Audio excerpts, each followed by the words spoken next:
Jeg vil her kort forsøge at forklare, hvad er et kontokort. Et kontokort er en opgørelse per konto, for eksempel konto 11100, af alle de transaktioner, der har været på en given art i en periode. Kontokortet bruger vi på den måde, at vi løbende bogfører de transaktioner, der har været. Og i det her tilfælde kunne det for eksempel være, at vi den første havde et billede, der hed 101, hvor vi har dagens kontante varesalg. Læg mærke til det her, det var konto 1100 varesalg. Det er en konto, som normalt står med en saldo i kredit, og derfor bliver større ved at kreditere. Og lad os nu sige, at jeg solgte for 12.000 kroner på den første. Så vil jeg nu have konteret de 12.000. Det var altså bilag 101 med en tekst dagens kontante varesalg. Den første. Jeg har krediteret 12.000. Jeg får nu en saldo i kredit på 12.000. Jeg kan på samme måde fortsætte til den anden. Nu siger jeg, har bilag 104 blevet til, og det var igen dagens kontante varesalg. Jeg vil så forestille mig, at jeg sælger for 8.500 den anden, eller 8.600. Nu stiger saldoen til 20.600 i kredit. Det gør den, fordi vi totalt har krediteret 20.600, så saldoen bliver nu 20.600, og det er altså den her konto, som hvis jeg senere skal udskrive det, der hedder en saldobalance, som vil blive medtaget som et billede af den aktivitet, der har været på varesalget indtil nu. Det kunne godt være, at den anden i første, er der også en, der på bilag 106 kommer og afleverer en kreditnota,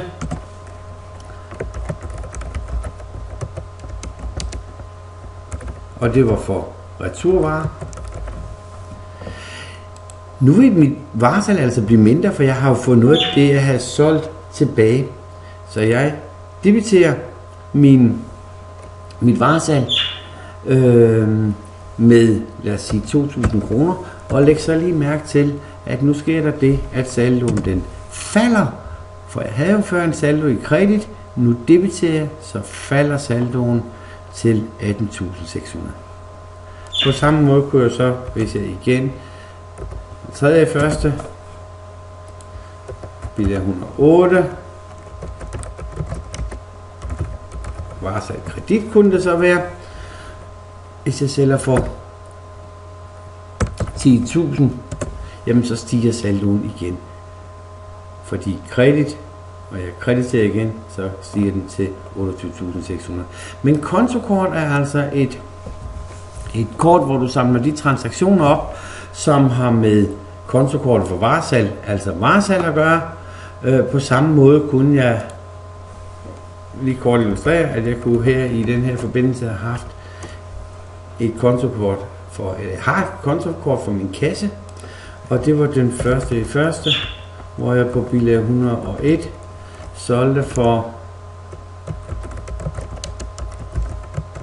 varesalg kontant 12.000. Læg mærke til, her debiterer jeg dem, fordi kassen er en debitkonto, eller har en saldo i debit, og bliver større ved at debitere. Jeg lader jo penge i kassen, så jeg debiterer 12.000. Nu har jeg så en saldo på 12.000. Og der skete faktisk det, at dagen efter, anden i første, bilag 104, varesalg kontant, solgte for 8.600, og nu steg saldoen så til 20.600 på min kasse. Det kunne jo så også godt være, at jeg faktisk havde fået 5.344 kroner stående i kassen den første dag jeg startede. Så jeg har altså også en primus-saldo. Og det vil sige, at saldoen her ved at lade 12.000 i var i debit 5.344, stiger med 12.000 til 17.344 og stiger yderligere med 8.600 til 25.944. Og nu kunne jeg så lige tage kreditnotaen. Den person, der kom og afleverede nogle returvarer får også lige 2.000 kroner tilbage. Jeg vil ikke begynde at putte bilaget ind, men læg mærke til, at nu faldt min saldo på kassen. Tak.